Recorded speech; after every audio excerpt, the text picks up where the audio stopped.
அவர் சொன்னதுக்கு என்கிட்ட பதில் கேட்க கூடாது, சரிங்களா? வந்து திமுகவையும் அதிமுகவையும் கடுமையா விமர்சிச்சிருக்காரு. விஜயகாந்த் அவர்கள் நல்ல புகழ்ந்திருக்காரு. தேமுதிக வந்து விஜய் கூட கூட்டணி சில வாய்ப்பு இருக்கா? இல்ல, அவர் அண்ணன் சொல்லியிருக்காரு, நாங்க தம்பின்னு சொல்லியிருக்கோம். எங்களுக்கு கட்சி இருக்கு பாருங்க, லட்சக்கணக்கான தொண்டர்கள் இருக்காங்க. அது இப்ப இல்ல, ஜனவரி 9 நாங்க அறிவிக்கிறோம். அவர் அண்ணன் சொன்னாரு, நாங்க தம்பி. விஜய் பிரபாகரன் எந்த தொகுதியில நிறுத்துறதா முடிவு பண்ணி யாரு எந்த தொகுதி யாருக்கும் தெரியாது. கூட்டணி இன்னும் முடிவாகல. எத்தனை சீட்டு, எந்த தொகுதி, யார் வேட்பாளர், எதுவுமே இன்னும் முடிவாகல. அப்ப இப்ப அதை பத்தி நம்ம சொல்ல முடியாது.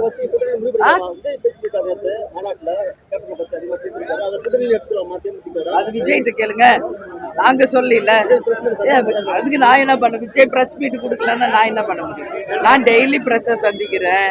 எங்க கேள்விகளுக்கு நான் சொல்றேன், அவர் அண்ணன், நாங்க தம்பி. டயா பூஸ்டர் சுகருடைய ரிமோட் கண்ட்ரோல் இனி உங்க கையில. அனைத்து மருந்து கடைகளிலும் கிடைக்கும்.